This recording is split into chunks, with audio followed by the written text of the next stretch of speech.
there we go. Excellent. Yeah. Hi, Cliff. I think, can you hear me now? If somebody gives me a green light, that would be perfect. Awesome. Perfect. Awesome. Hi, everybody. It's great to meet you. I am Dr. Neiman, or John as I prefer. No need for title craziness. It's great to be with you guys tonight. I hope everybody is staying well and feeling great despite the upheaval and the madness in the world right now. I really enjoy talking to people about personal statements and admissions essays.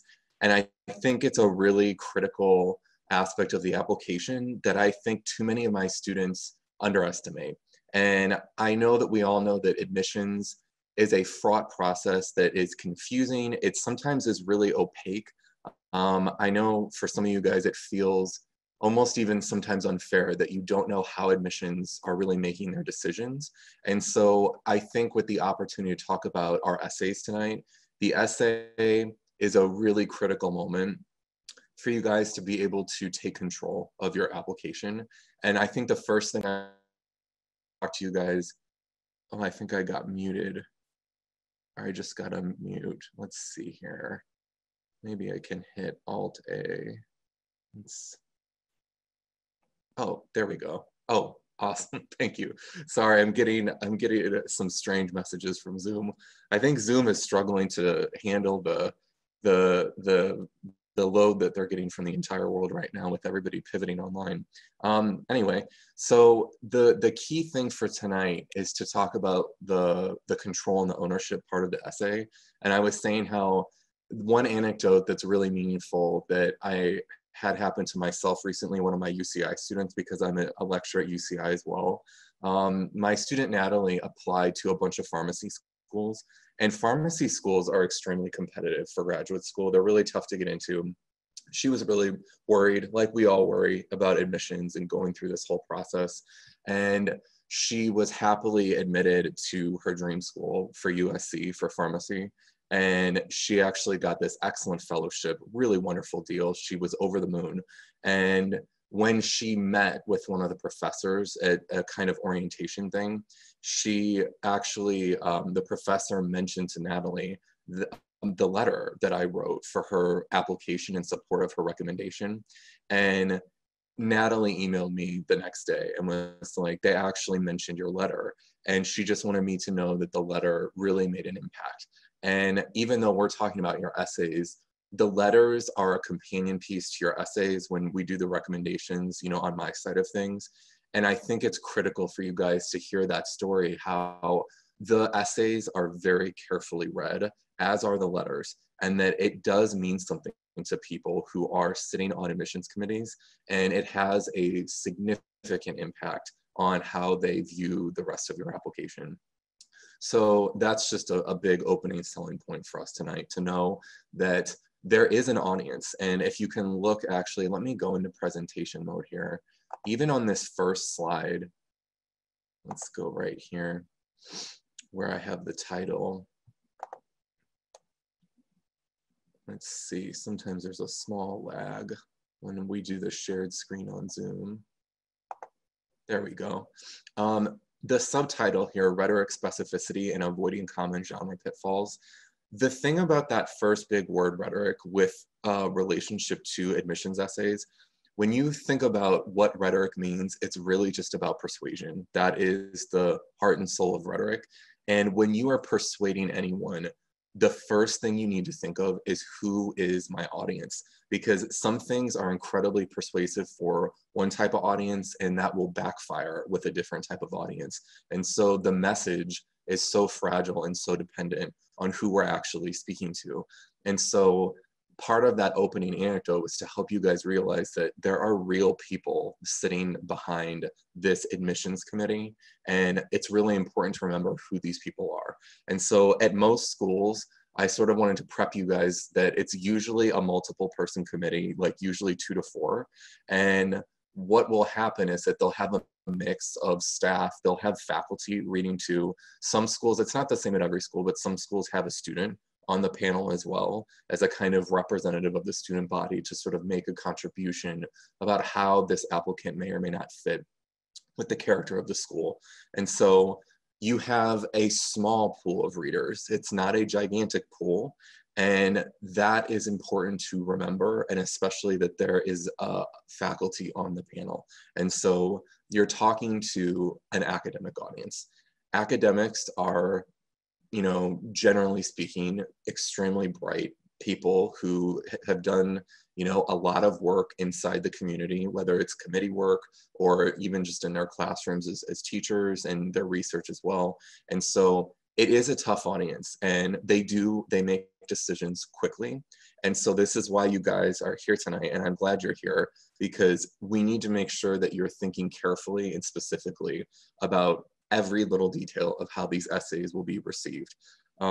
Another key aspect of your audience that does bear mentioning when we are stepping into this whole idea of what this genre of admissions essays is really about is that your audience is tired and that they are reading large numbers of essays.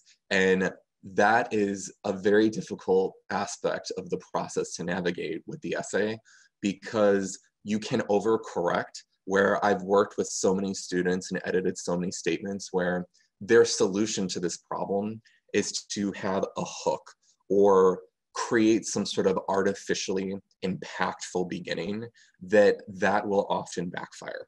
That having this kind of staged performative, like, let me shock you or let me get your attention, whenever I read those types of essays, I rarely feel persuaded by them, and it feels insincere, and it feels like a device or a gimmick.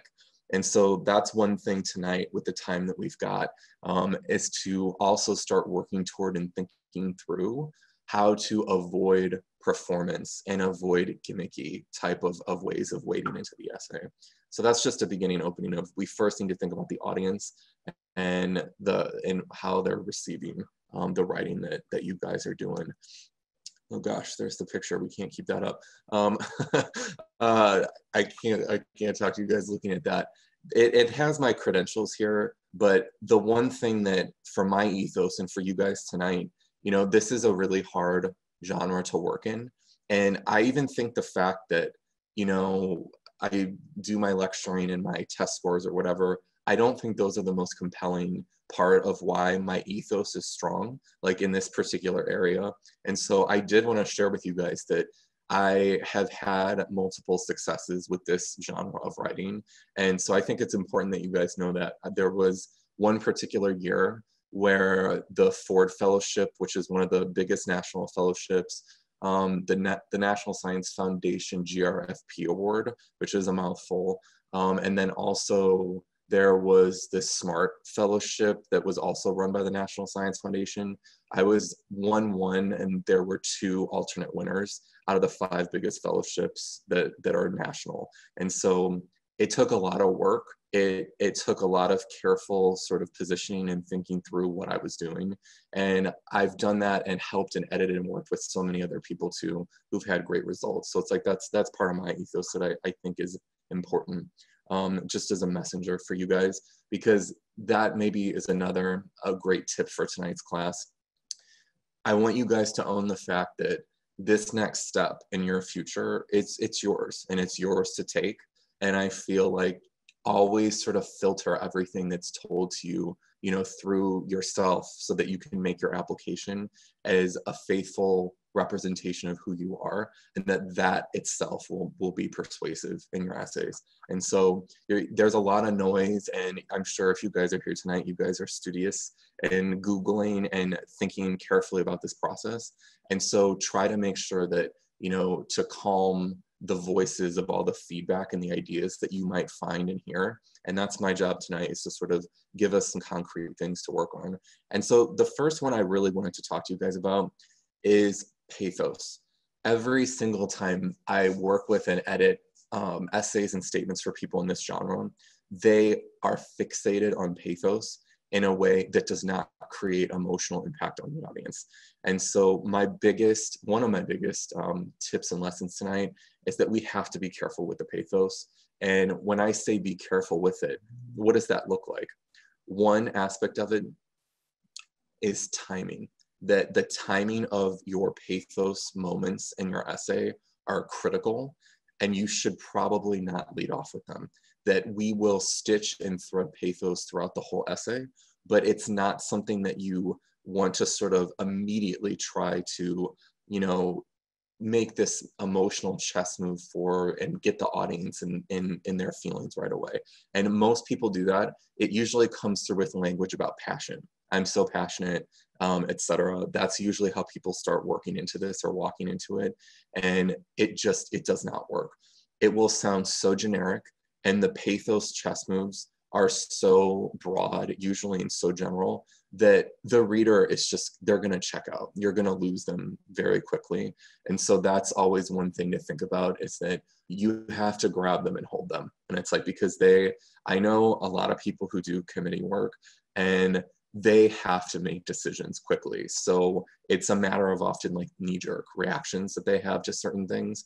And so let me actually show you guys this. We're going to pivot away from the pathos slide, and we're going to look at an example.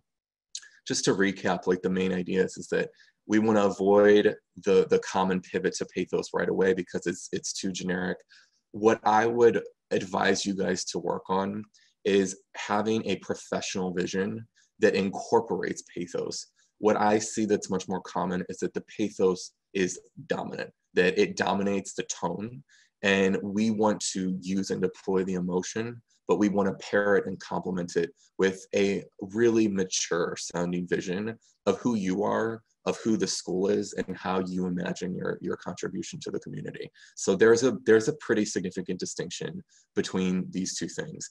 And so I wanted to not just lecture at you guys tonight, but also look at some successful pieces of writing in this genre, because lecture is great. Examples are best. It's like we learn by seeing and learn by doing. So here we go. Let me hop over here.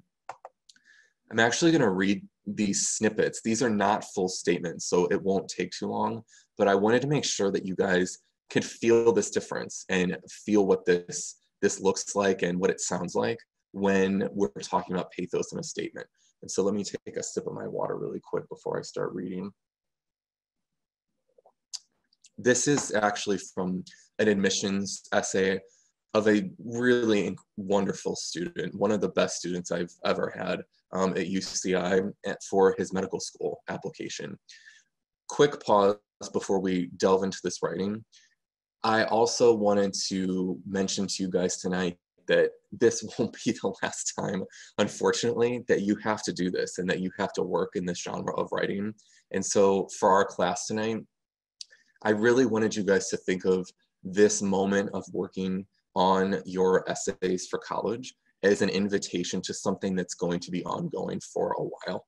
And what I mean by that is not just that many of you might apply to grad school, even if not, you all are going to be writing cover letters. Many of you are going to be trying to get scholarships and fellowships, which I highly recommend when you are finally at your university. And so this genre is going to stay with you. So this is a moment tonight to start thinking really long term, that you're gonna have to keep revisiting this. And so it really is an invitation to sort of solidify your vision of who you are and how you imagine your future and how you narrate that future for other people. And that is actually a profoundly difficult thing to do. You think because, or I think we all think that we know ourselves because it's us, right? You think that you're familiar with who you are and you think you know what you want. That doesn't necessarily mean that you can be successful at communicating that, which is really strange. And I myself, you know, the learning curve when I was younger, there's been a whole trajectory for myself as I've gotten better and better and better at reformulating and rethinking and narrating my personal story and how that story sounds to especially academic audiences like you guys will be talking to. So let's pivot into this statement. So this is version 1. At the age of 11, I got bacterial meningitis. My mother frantically searching the medicine cabinet, looking for medicine other than Tylenol or Advil to give me. When nothing worked and the coughing and fever becoming increasingly more alarming each day, I was yanked by the hand into our van in a dash. Whispers coming from the front seat. I see my mother crying and praying that she had not delayed something beyond repair. The look of anxiety and stress on my mother's face will never be forgotten, burned into memory. Spending time in the hospital day in and day out, seeing the other children cough and wheeze in adjacent beds, hearing the curtains move and bustle every day, meeting with clinicians in large white coats, all of it was a crazy experience that I'll never forget. One thing always stood out to me, how the patient care team treated a sick child and smiled at my pale face every single day. Shakily taking single steps at a time, limping on each leg down the hallway, clutching a rollator with both hands, I stared nervously at the beaming doctor gently comforting my mother with progress and improvement of her child's condition each odd hour. It was the first experience ever being in the hospital, and I was pleasantly surprised to find such a cheerful staff while my mother worried in the cot beside me. Okay, that's one version of this. Now let's quickly, I'm going to narrate this other snippet from a different version. Many of us pursuing a future in medicine have a formative experience with illness and suffering in our past. My first experience in a hospital was when I was diagnosed with bacterial meningitis. And while it was an experience fraught with confusion, anxiety, and frustration for those around me, what I remembered most about that time is a sense of familiarity. Even though it was unpleasant and marked by some measure of fear, while I was bedridden at the hospital surrounded by doctors and nurses, I found myself feeling at home. The sense of vulnerability that pervaded the hospital was matched by the soothing expertise and wisdom of doctors who steadied such unnerving trials for everyone around me. It may seem like a childlike sentiment, but they were heroic in my eyes. They still are. I have pursued this career trajectory with a determined fortitude to successfully join the medical community, which has stimulated my mind, captured my imagination, and buoyed my heart from the moment I checked into the hospital at 11 years old until I earned my diploma just a few weeks ago. Whether in the lab with Professor Kearns studying age-associated changes in sequence memory performance, or sharing a smile with a patient at the free clinic in Long Beach, I find myself slowly stepping into my fullest potential and hope that the next step can be at the UCLA Medical School. Now, while these are fresh, I want you guys to imagine you're the admissions officer. Which student would you admit? So in the Zoom chat, put version 1 or version 2. Who would you pick? Take a vote. This, okay. And yeah, everyone's, I kind of want to, let me take a swig of water. Andrew, I want you on my admissions committee. Andrew said both, but 2. That's very magnanimous. Okay, the vote is, speaking of magnanimous, the vote is unanimous. Every single person picked 2. What's amazing about this, one of my favorite things to do as a teacher is to show you guys how writing, while subjective, can be very powerfully objective. That what's happening when I do these polls on pieces of writing, which I'll do in my other classes if you guys end up in the actual course, this shows that the rhetoric of version 2 was working in such a way that it targeted a very universal audience. You guys are all different people with different thoughts and individualistic personalities, but the rhetoric worked. And so that's not an accident. And so what we can do is use this difference to sort of formalize technique that you guys can mimic and use in your own work. And so the biggest thing I wanted you to take away from this sample was what I was talking us through on this slide. The top version is pathos dominant. And not only is it pathos dominant, but it's written in a genre that sounds like creative nonfiction. When I say creative nonfiction, it sounds to me more like a memoir. It sounds like something that is almost fictionalized. The details are very heavy, which we think detail is great, but it lacks the professional framework. It lacks the kind of framing and connecting to a sense of self and career and community that we really want to focus on in your writing. Even really small things like the bit at the end when I mentioned Professor Kearns and the study in age-associated changes in sequence memory performance, that is a detail that takes pathos that the person is absolutely using, but it's situating it in an academic, with an academic tone alongside of it. Especially for faculty, that is critical.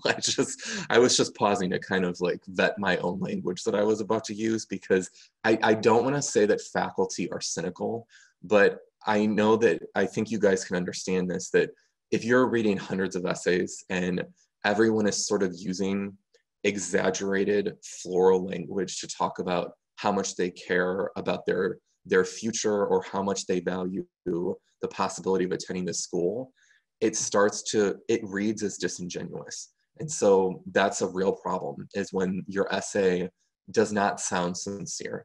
And I think that, we don't often consider sincerity as a rhetorical act, but it absolutely is one. And I can tell you, even from just being a writing teacher myself, it shocks me how people, when they mean even an essay, like an academic essay on a novel, if I'm teaching like a fiction novel, when people are actually saying something that they want to say, it's like a bucket of cold water on the teacher's face, because too often we're all so busy and we're all so tired that people are sort of just going through the motions. And so I think one of the biggest things, to take away from this is how we need to be able to use rhetoric as a tool to craft sincerity, and that's really critical for these statements.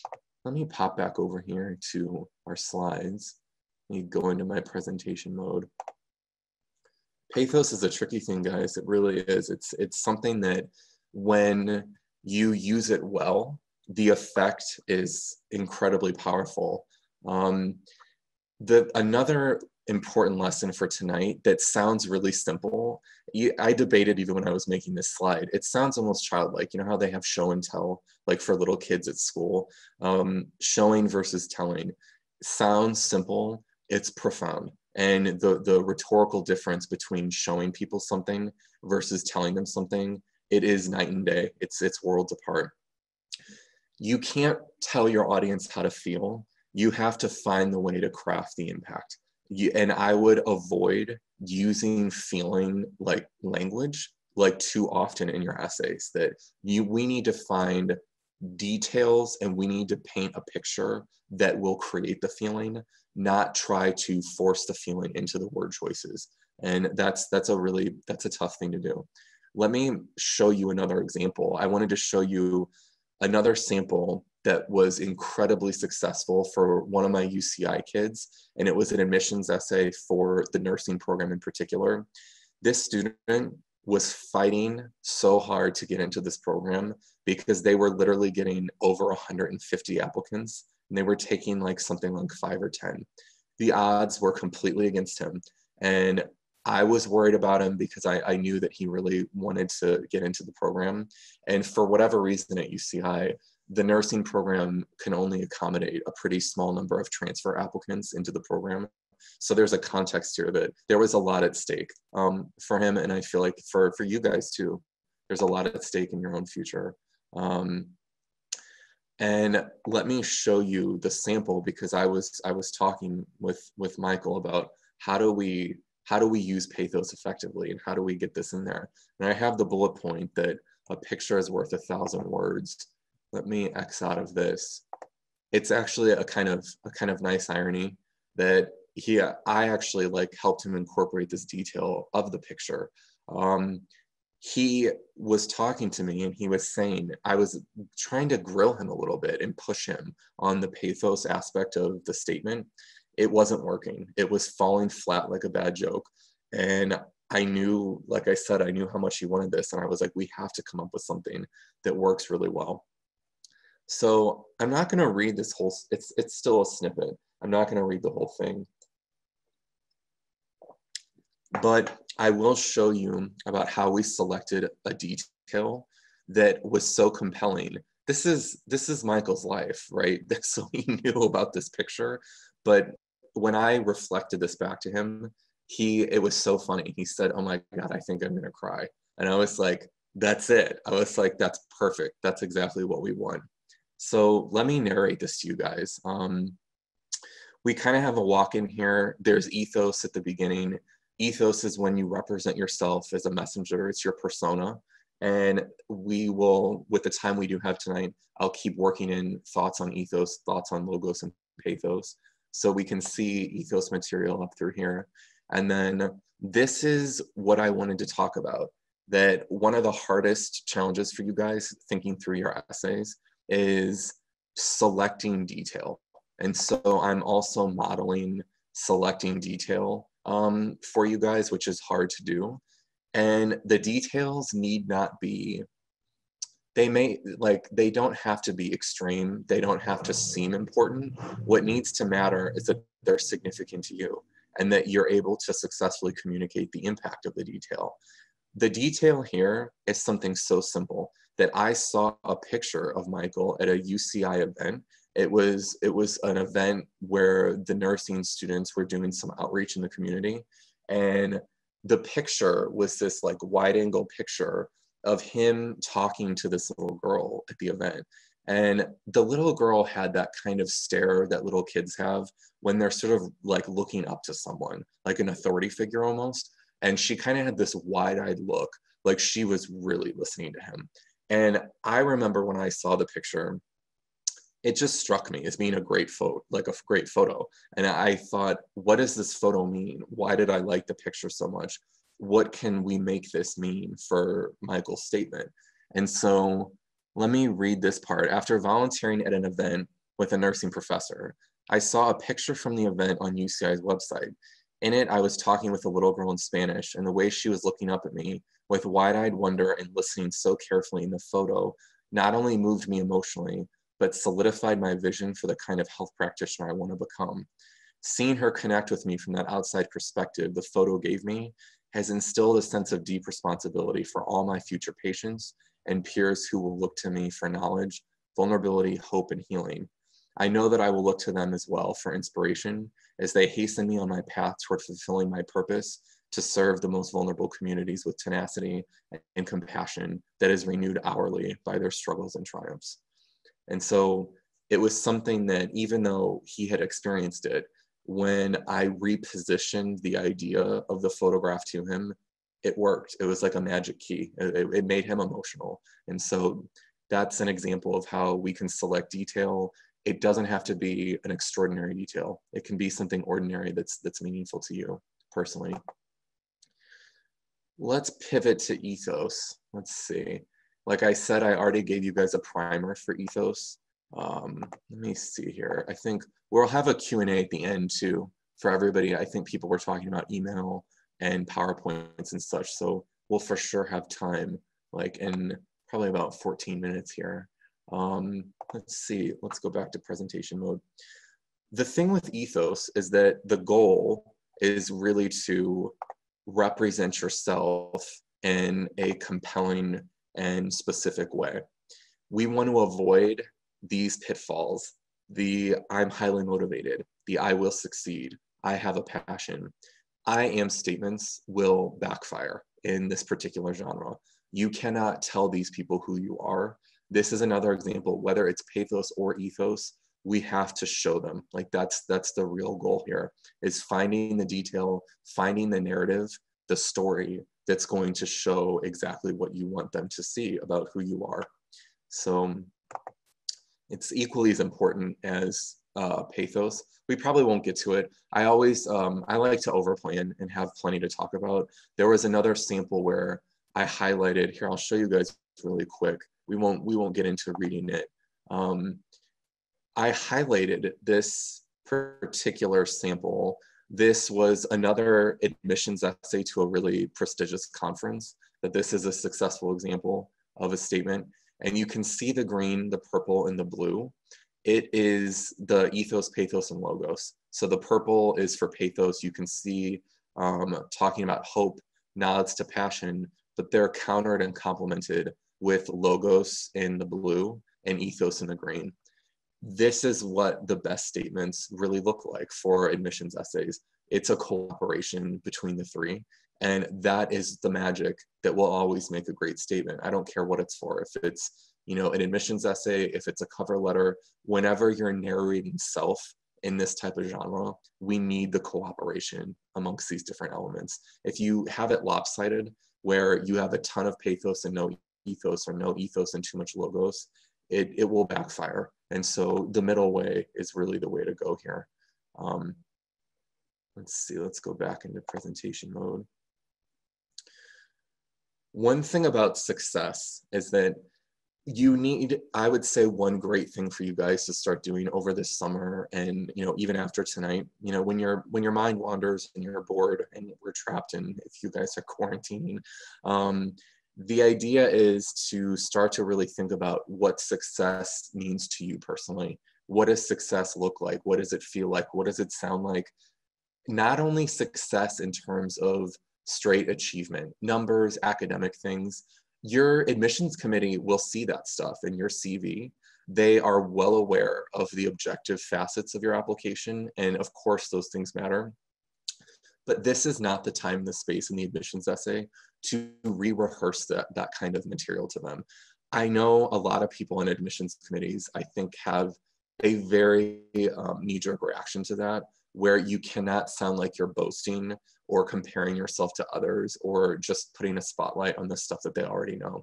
And so one key thing I want you guys to start doing tonight and over the summer is to really start thinking about idiosyncratic examples of things about success that mean something to you personally. That's really important. Let's see. I think everything is still functional. Can you guys hear me okay? I'm sorry. The chat was minimized on my bar. Are we still good? Yeah, awesome. Thank you so much. Awesome. Thank you guys. I'll give you guys an example of a teaching success that is subjective, personal, and is not something that, it does not check an objective box, but it's something that if I were narrating myself for something like a kind of cover letter admissions situation, if I was applying for a teaching fellowship, which is the same exact genre as the ones we're talking about here, I would tell a story about a student that I had in one of my classes. It was a 23-person class, and I could feel from the moment when class started that he was resisting the class. And I never take it personally when students resist classes or when they feel like they're just not there, or they don't want to be there.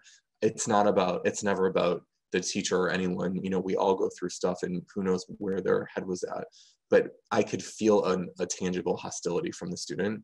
And I tried to just make sure I stayed open, and I really tried to have a kind of attitude toward him that I thought would facilitate his learning.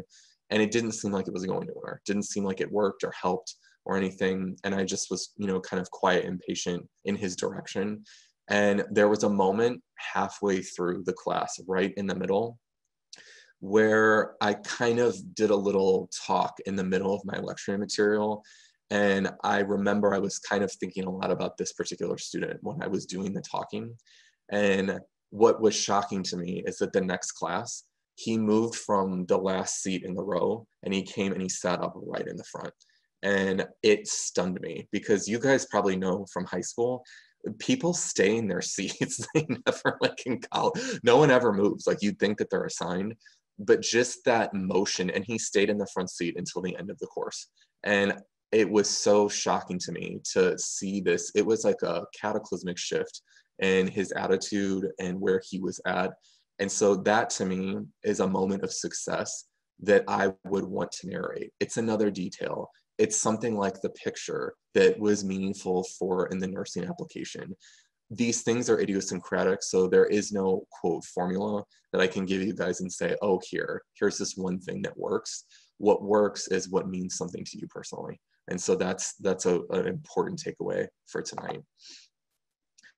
This is another important part of thinking through your essay. And I think this one does not get enough attention and sometimes is given short shrift. I think using logos is also really critical. And I even just put up the demographics to UCI's graduate student body. And the schools that you guys are applying to, they all keep, publish, and monitor data on the student body. I want you guys to find that data. It's really easy. You can find it in 2 seconds on Google, because seeing this data, and you can actually incorporate data points in your own essay and use, it doesn't need to be some kind of weird summary, but what you can do is use a single data point to show that you know who the community is at the school, that you understand that every school has a different community, and that's another lesson for tonight, that every school has a feeling to it, and it really does connect to things like all sorts of things. The background of all the students sort of become a whole that's greater than the sum of the parts, right? And so look into that, dig into it. And like I said, you can actually thread those types of logos details into your statement as well. And I encourage people to do that. You can tell the admissions committee directly, I see this segment of your student body. I see myself in them. That they see you, and this is the second point on the slide too, that they don't just see you guys as people taking classes. That this sounds kind of naive and idealistic, but I am way older than you guys, and I still have that part of myself. And the schools really do value you far beyond just that you're another person paying tuition. That they see the school as an experience. And I can even tell you from being at UCI, it is a particular experience. And the student body there, I have tons of respect for, and I enjoy teaching them so much. And it's like, as a campus, there are marking features that are meaningful and important. And so this is an opportunity for you guys to tell the committee that you're aware, that you understand who the student body is, and that you are excited to join it, and that you have an imaginative idea for how you're going to contribute to the student body, because they're looking for that. It's not just a matter of academic credentials. They want to see people who feel the importance of what it's like to be connected to a community at a school. And that's another important thing to convey, like in your admissions essay. Here's another, we have what, about 5 minutes tonight. Coaching and teaching, and voice. This is an important part I wanted to incorporate in class tonight. The idea that admissions committees, when they are cynical, they are most cynical about people using formulas and people being overly coached into how they construct their applications. And when we talk about rhetoric, I'd like to have a rhetoric diagram. I didn't include that in the material tonight.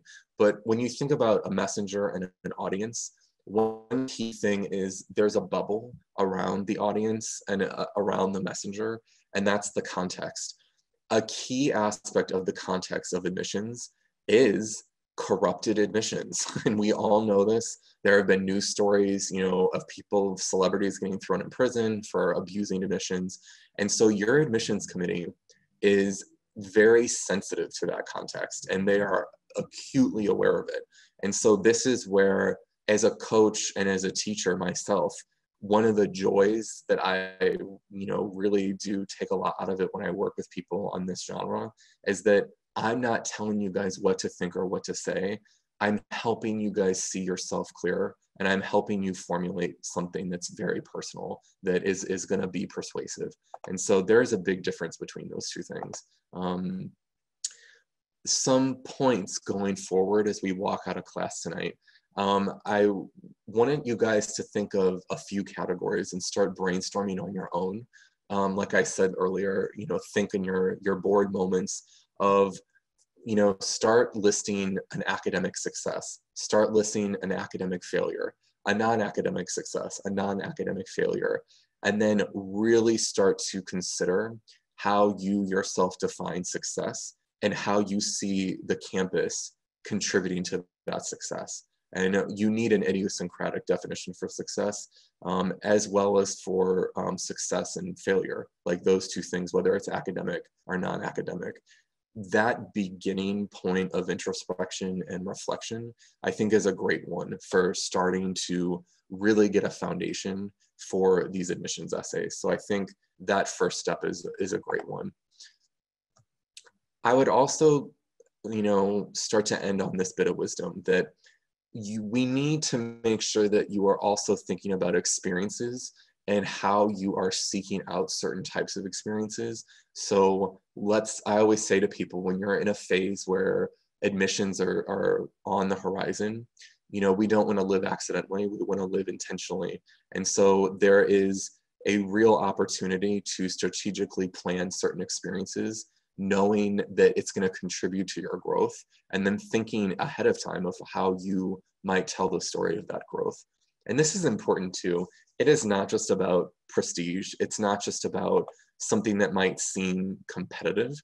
It's about also having experiences and being able to explain experiences that are developing your sense of self, because the sense of self might seem ephemeral or seem sort of broad, but it's really something that is quite substantial in the genre, that we have to tell the story of the self, as it were.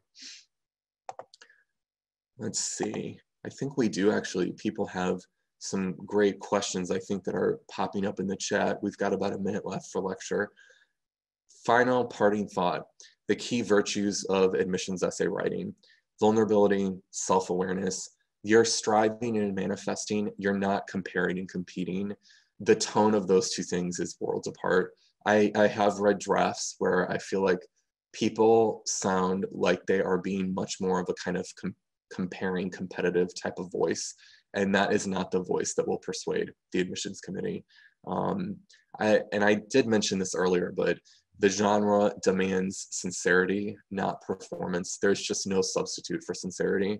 And it does come through the writing. You can hear it. I feel like even myself as a teacher, there is a very particular sound when people are being sincere. It feels almost like you can hear them talking.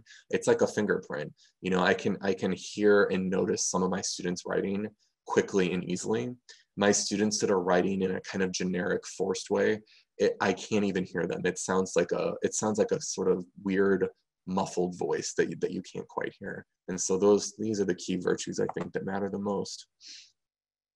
Here's our flyer, friends, for the upcoming workshop that I hope lots of you will hop into, and we'll knock more of these ideas out and study and work and plan. Let me see how people are working through. Let me look at the chat really quick.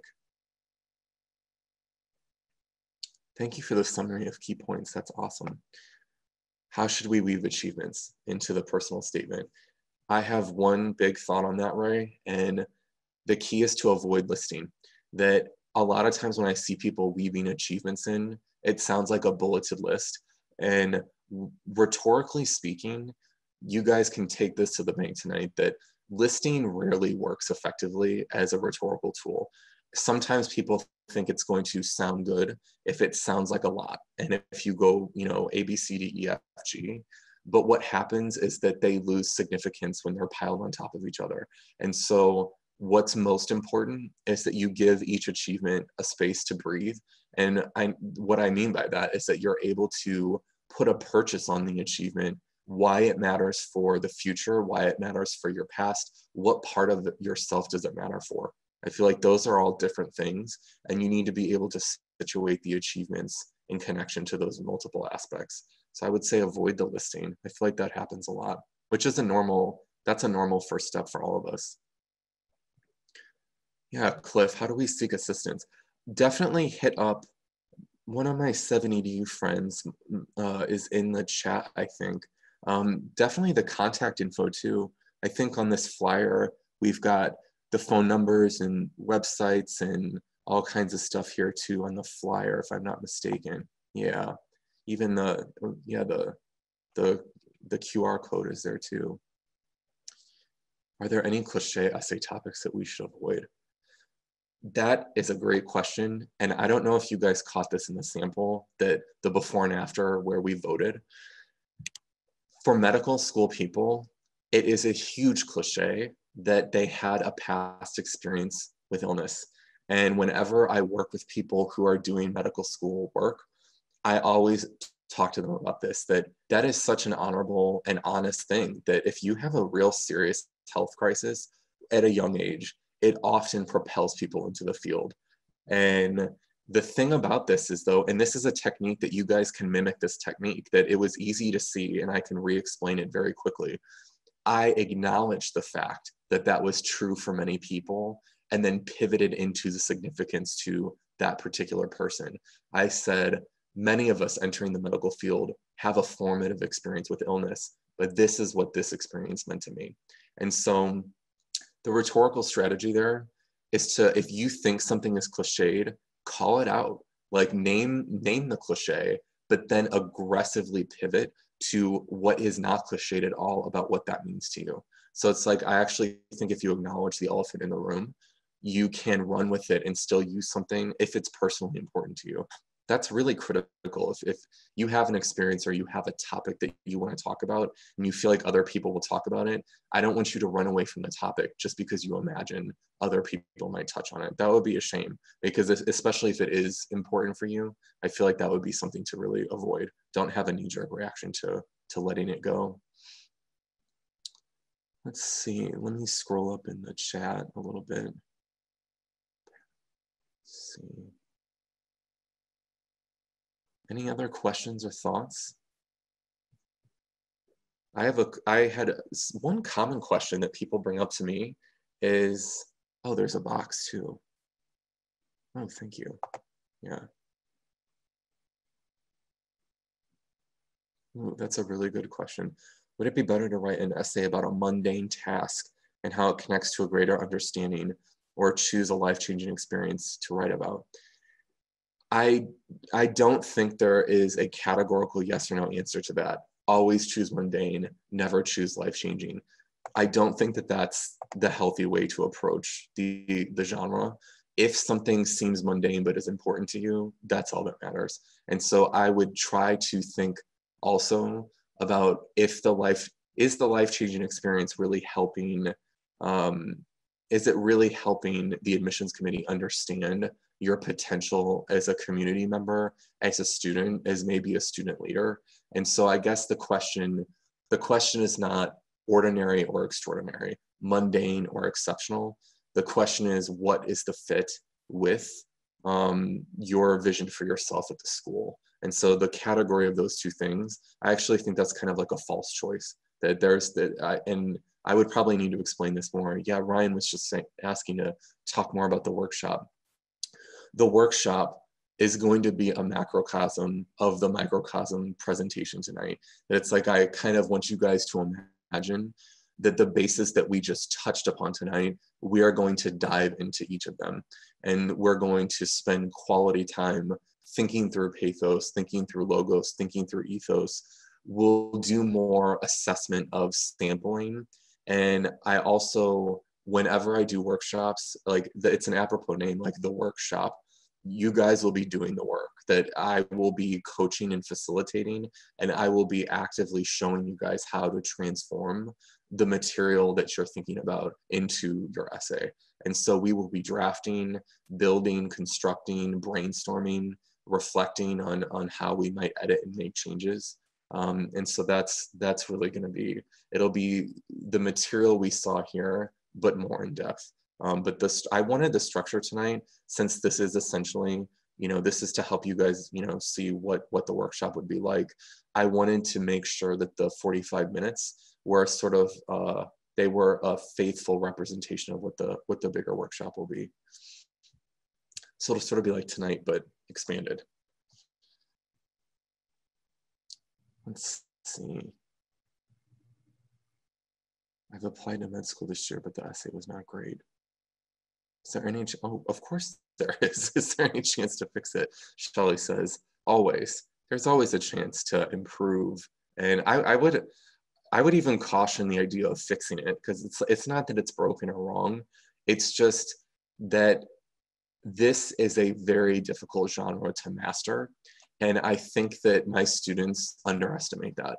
This is not something you can just figure out or do even in a week. This genre is so sensitive, it's so easy to mess it up.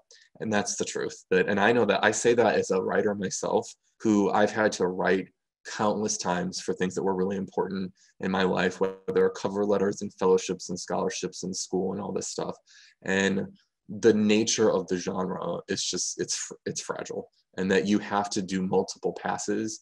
When I'm drafting statements and things like admissions essays, I have huge full versions of the statements and the essays that are different, and I construct different ones because you don't know how persuasive it is until you see the full presentation of it. And so I will encourage you guys, and even on the workshop, that you need multiple versions, that you can't just cling to the first one you create. You need to be able to set them out in front of you and be able to assess, and like that, and that's really important, to be able to actually compare and contrast something that's already done. And so that's another really key point, I think, of the admissions process too. No, they're definitely not for graduate, or like all of that material is undergraduate, and even the nursing one was undergraduate. So it was for this particular stage of the process. Mhm. I would say that it's essentially all the same too. Like when you guys are thinking through, when we do the workshop, I want you to see it as a really valuable step for all of these other steps that you're going to have for the rest of your life. That, like I said, this narrating self, it comes up infrequently, but it comes at critical moments. And that's something that's strange to think about, that it may not be all the time. It's not something that you necessarily do every 4 months, every 6 months. But when you have to write in this type of genre, something is at stake.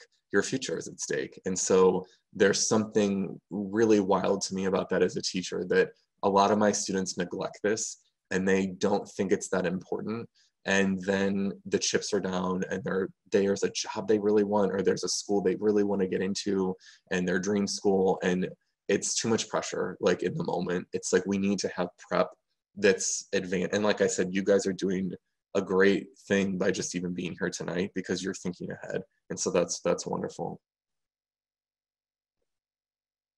Is portraying yourself as naive a good idea? I That's a funny question, Andrew. I feel like if you're trying to portray yourself as anything, it's not going to work. Like I feel like I think that there's something about, if it feels like a portrayal, that's going to be a rhetorical problem. And I wouldn't be able to assess. It's funny that you say that. I'm trying to think of how one might successfully portray themselves as naive, or why naivete is something that you think would be interesting or effective for an admissions committee. That's interesting to me. Like just even the idea. I would say I think I need more information. Like I need to see what kind of naivete we're talking about here.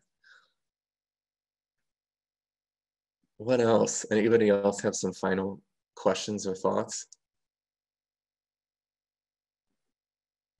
I think we've hopefully gotten to everybody. Like I said, it's great that you guys are thinking ahead, and I wish you the best of luck. Hopefully I'll get to see you in the workshop. Keep thinking, start brainstorming, start soon, start now. Don't wait on this. It's too important. And like I said at the beginning, to bring it full circle, the essay portion is read. It's read by real people. It is critical to the application. It's really important. Thank you guys. I appreciate it. I'll hang out for a second if anybody has any final thought. Awesome. Thank you guys too. This was great. Thank you for listening and the voting and paying attention. It was awesome. You too. You too. Stay safe and healthy too. Awesome.